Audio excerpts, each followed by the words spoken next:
আসসালামু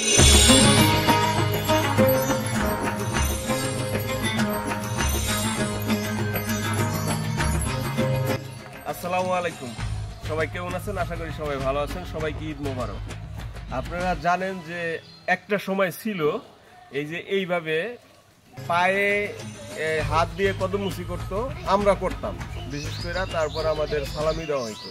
কিন্তু বর্তমান ওহাবিরা সারা বাংলাদেশটাকে এইভাবে গ্রাস করছে যে এখন আর ওইভাবে সালাম দেয় না, এখন দেয় আসসালামু আলাইকুম।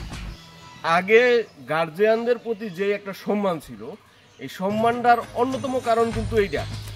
কারণ যখন একজন বাবা মা পায়ে ধরে সালাম করে, তখন কিন্তু সে যত বড়ই হোক, সে কিন্তু মনে করে আমার বাপ মার থেকে আমি ছোট, বা বাপ মা আমার কাছে সবচেয়ে সম্মানিত ব্যক্তি। কিন্তু বর্তমানে এই জিনিসটা একবারই নাই, ঈদেও নাই। ঈদে সালাম দেয় আসসালামু আলাইকুম। আর এই কারণে যে আমার বাপ মা যে বড়, বাপ মা যে বিশাল কিছু, তাদের তুলনা হয় না, এই জিনিসটা তারা ভুলে গেছে। তারা বাপ মাকে বা গার্জিয়ানকে বা চাচাকে বা চাচিকে যেই সম্মানটা, সেই সম্মানটা কিন্তু এখন নাই। আর যদি এই চলটা থাকতো, আগে যেমন এক জায়গায় গেলে, বিদেশে গেলে অথবা বিয়ে করতে গেলে ঈদে যায় পায়ে ধরে সালাম করতো, কত একটা সুন্দর ব্যবস্থা ছিল। কিন্তু এখন এইটারে বানায় ফেলাইছে শিরক। এই শিরক বানাইয়া একবারে সমাজটাকে ধ্বংস করে দিছে। এখন কোনো বাপ মার কথা কোনো সন্তানে শোনে না, ঠিক আছে?